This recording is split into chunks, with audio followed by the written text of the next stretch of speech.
할렐루야. 오늘도 새날을 주신 하나님을 찬양합니다. 어제는 거룩한 주일을 보내고 오늘도 새로운 한 주간을 시작합니다. 어제 주신 말씀 또 은혜 마음에 새기면서 이 한 주간도 세상 속에서 하나님의 말씀의 원리와 원칙으로 살아있는 교회로, 움직이는 교회로 살아가는 우리 성도들이 되실 수 있기를 바랍니다. 자, 오늘 우리에게 주시는 하나님 말씀은요, 레위기 7장 11절에서 38절까지 말씀인데요, 그 중에 11절에서 18절까지의 말씀만 봉독해 드리도록 하겠습니다. 하나님의 말씀을 경청하시기 바랍니다. 여호와께 드릴 화목 제물의 규례는 이러하니라. 만일 그것을 감사함으로 드리려면 기름 섞은 무교병과 기름 바른 무교전병과 고운 가루에 기름 섞어 구운 과자를 그 감사 제물과 함께 드리고 또 유교병을 화목제의 감사 제물과 함께 그 예물로 드리되 그 전체의 예물 중에서 하나씩 여호와께 거제로 드리고 그것을 화목제에 피를 뿌린 제사장들에게로 돌릴지니라. 감사함으로 드리는 화목제물의 고기는 드리는 그날에 먹을 것이요 조금이라도 이튿날 아침까지 두지 말 것이니라. 그러나 그의 예물의 제물이 서원이나 자원하는 것이면 그 제물을 드린 날에 먹을 것이요 그 남은 것은 이튿날에도 먹되 그 제물의 고기가 셋째 날까지 남았으면 불살을지니 만일 그 화목 제물의 고기를 셋째 날에 조금이라도 먹으면 그 제사는 기쁘게 받아들여지지 않을 것이라. 드린 자에게도 예물답게 되지 못하고 도리어 가증한 것이 될 것이며 그것을 먹는 자는 그 죄를 짊어지리라. 아멘. 오늘도 이 말씀을 통해 우리에게 주시는 하나님의 음성을 듣게 되길 바랍니다. 이스라엘의 5대 제사에 대해서 소개를 했고요. 이제 보충해서 설명하는 여러 보충 제사에 대해서도 설명을 하고 있습니다. 그래서 6장까지 우리가 지난 시간에 번제, 소제, 속죄제, 속건제에 대한 보충 규례를 설명했는데요. 오늘 본문 말씀은 화목제의 보충 규례를 설명하고 있습니다. 화목제의 보충 규례는 절차에 대한 보충 규례는 이랬습니다. 12절에 보시면 소제 예물 곧 기름 섞은 무교병, 기름 바른 무교병, 기름 섞어 구운 과자를 감사 그리고 희생과 함께 드리라 그렇게 명령하십니다. 13절에는 이 무교병을 감사 희생과 함께 드리고요. 14절에는 이상의 여러 종류의 예물 중에서 하나씩 여호와께 거제로 드리고 나머지는 제사를 집례한 제사장의 몫으로 돌릴 것을 명령하고 있습니다.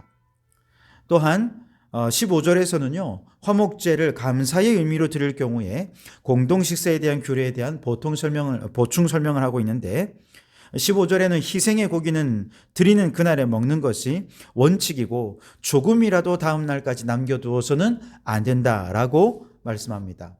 그런데 16절에서 18절에 보시면 화목제가 만약에 서원이나 자원의 의미로 드리는 경우에는 좀 다릅니다. 희생 제사를 드린 그날에 먹긴 한데 그 남은 것은 이튿날까지 먹을 수 있게 했고요. 하지만 제3일까지 남아있으면 불살라야 한다 그랬습니다. 만일 제3일에 남은 고기가 있다면 그 제사는 하나님께서 받지 않으시는 것이기 때문에 오히려 그것은 가증한 것이 되고 그것을 먹는 자는 죄를 짊어질 수밖에 없게 될 것이다 라고 말씀하고 있습니다. 자, 여기서 우리가 먼저 한 가지 생각해 볼 것은 감사제의 고기를 당일에 먹도록 하신 이유는 그만큼 더 많은 사람들과 함께 감사의 마음을 나누라는 의미가 있을 겁니다. 만일 제사 드린 고기는 많은데 먹을 사람이 적다면 그 다음 날까지 남을 수밖에 없게 되지 않겠습니까? 이런 경우는 율법대로 어떻게든 고기를 당일에 먹기 위해서라도 잘 모르는 사람에게 고기를 나눌 수밖에 없을 것입니다. 심지어 평소에 미워하거나 원수된 사람에게까지도 고기를 나누어야 하는 경우가 생길 것입니다. 이처럼 감사의 마음을 더 많은 이웃들, 심지어 미워하거나 원수되었던 사람들과도 함께 나눌 수 있는 것, 그래서 화목함을 누리도록 하게 하신 것이 바로 감사제를 당일에 그 고기를 먹어라 라고 하는 주님의 명령의 의미일 것입니다. 반면에 서원제나 자원제의 경우 이튿날까지 하루 더 기한을 주셨어요. 그 이유는 무엇일까요? 서원제나 자원제는 하나님께 약속하는 제사가 아니겠습니까? 그래서 제사를 지낸 다음 하나님께 서원한 사람은 그 희생의 고기를 먹으면서 자신이 하나님께 드린 약속을 한 번 더 되새기게 하는 것이죠.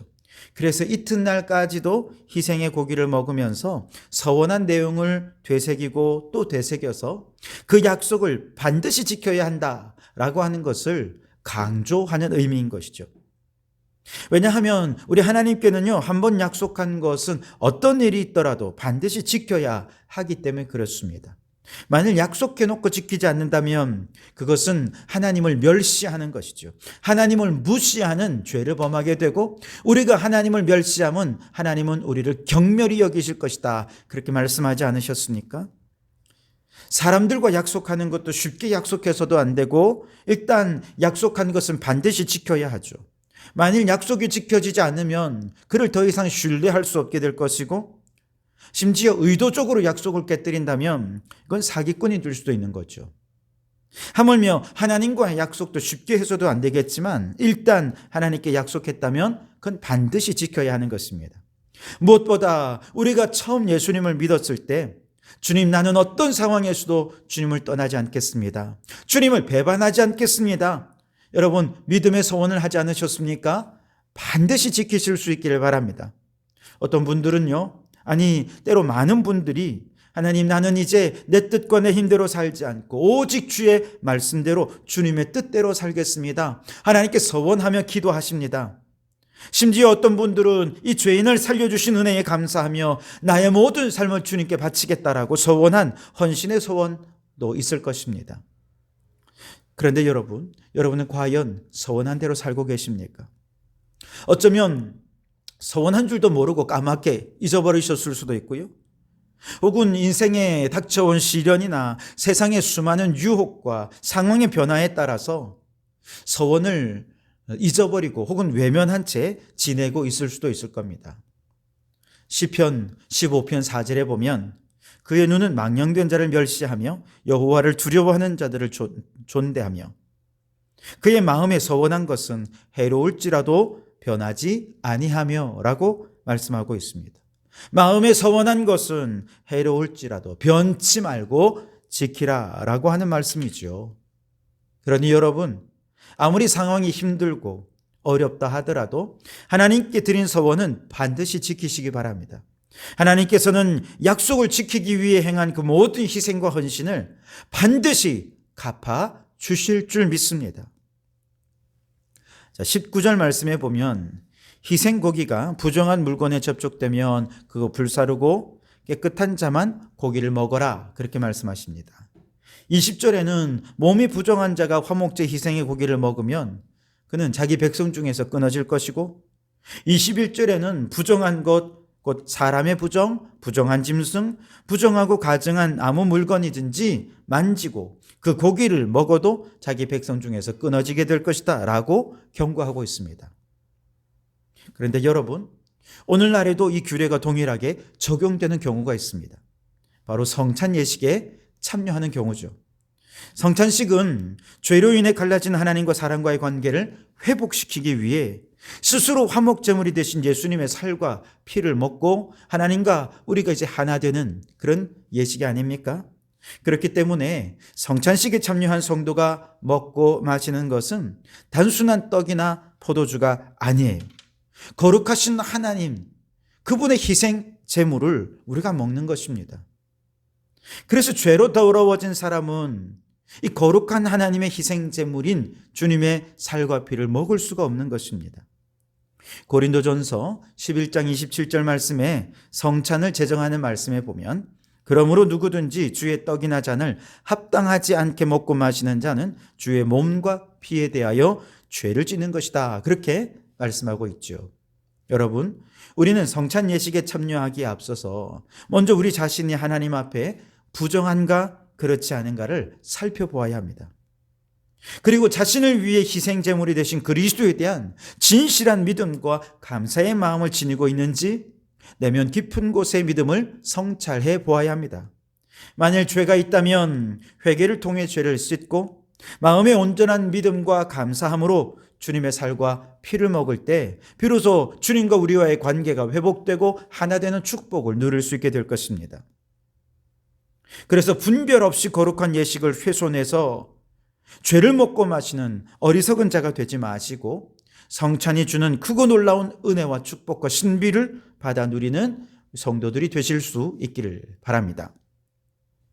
자, 22절에서 27절 말씀에는요, 제물의 짐승의 기름과 피는 결코 먹어서는 안 된다라고 하는 것을 강조해서 말씀하고 있습니다.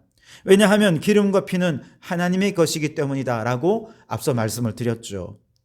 근데 그것을 먹는 것은 어떤 의미냐? 하나님의 것을 도둑질하고 하나님의 것을 가로채는 것과 같다는 것이죠. 그래서 희생의 기름을 먹는 사람들은 엄중한 심판을 받게 될 것을 말씀하십니다. 그런데 여러분, 기름과 피 외에도 하나님의 소유가 있습니다. 바로 11조가 하나님의 것입니다. 그래서 하나님의 것을 하나님께 드릴 때 하나님께서 그에게 하늘의 문을 열고 복을 쌓을 곳이 없도록 부어 주시는지 그렇지 않은지 시험하여 보라. 말라기서에서 그렇게 말씀하셨죠. 뿐만 아니라 토지도 모두 하나님의 것입니다. 그래서 토지는 사고 팔지 못하게 하셨죠. 하나님의 것을 내 소유인 것처럼 서로 사고 판다는 것 잘못된 것이죠. 그런데 개인의 소유라는 개념이 생겨나면서 오늘날에는 토지를 사고 파는 것이 자연스러운 현상이 되었죠. 그와 함께 사실은 그 부작용으로 가진 자와 못 가진 자, 불평등 생겨났고요. 계급이 생겨났고 신분의 차이가 생겨났고 착취와 비인간적인 삶이 생겨나게 된 것입니다. 전에는 물이 깨끗할 때는요, 어디 가나 물을 마음껏 마실 수 있었죠. 생수를 사고 판다는 건 상상도 못한 일이었습니다. 그런데 오염이 심해지니까 이제는 생수를 사고 파는 봉이 김선달 같은 사람들이 생겨났습니다.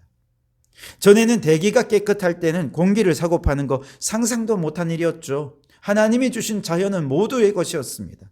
그런데 오염이 심해지면서 깨끗한 공기를 사고 파는 사람들도 생겨나고 있습니다. 여러분, 토지나 물이나 공기는 하나님께서 우리에게 주시는 축복의 선물입니다. 그런데 여기에 인간의 탐욕이 들어가면서 매매의 대상이 되어버린 것이죠. 하나님의 것을 내 것인 것처럼 서로 사고 팔면서 세상은 더욱 탐욕과 욕망과 죄악으로 가득한 세상이 되어버리고 말았습니다. 하나님의 것을 제 것인 양 소유하며 탐욕적인 삶을 살지 말고 이제 하나님의 것을 하나님께 드릴 수 있기를 바랍니다. 먼저는 온전한 11조를 하나님께 드리실 수 있기를 바랍니다. 하나님께서 반드시 하늘의 문을 열고 쌓을 곳이 없도록 복을 내려 주실 줄 믿습니다. 생활과 거주를 위해 토지와 집을 매매하는 것, 요즘 사회에서는 어쩔 수 없죠. 그러나 토지와 집을 통해 돈 벌었다고 너무 좋아하지 마십시오. 하나님의 것을 도둑질한 것입니다. 그 토지와 집을 자녀에게 물려주려 하지 마십시오. 도둑질한 것을 갚으려면 우리가 세상 떠날 때 그동안 소유했던 모든 것을 사회에 환원하고 기부하면서 다시 하나님께 돌려드릴 수 있어야 할 것입니다. 여러분, 감사의 마음을 많은 사람들과 나누는 것이 오늘날의 화목제입니다. 하나님께서 원한 것은 반드시 갚는 것이 오늘날의 화목제사입니다. 성찬에 참여하실 때 꼭 자신의 영적 상태를 살핀 후에 참여해서 죄를 먹고 마시는 일이 없도록 하는 것이 오늘날의 화목제사입니다. 하나님의 것을 도둑질하지 말고 하나님께 바칠 때 넘치도록 채우시는 복을 누리셔서 오늘날 화목제 제사로 풍성한 삶을 누리는 우리 성도들이 되시기를 주님의 이름으로 축원합니다. 기도하시겠습니다. 하나님, 구약의 화목제사의 보충 규례들을 오늘날에 적용하면서 오늘날의 화목제사의 축복을 누리게 해 주시옵소서. 감사를 많은 사람들과 나눔으로 화목제를 드리게 하옵소서. 하나님께서 원한 것은 반드시 갚고 성찬에 참여할 때는 자신을 살피며 하나님의 것을 도둑질하지 말고 하나님께 반드시 드림으로 화목제 제사를 오늘날에 실천하는 저희들이 되게 해 주시옵소서. 그리하여 날마다 감사와 찬송이 넘치고 화해와 화목의 축복이 넘쳐나게 해 주시옵소서. 예수님 이름으로 기도하옵나이다. 아멘.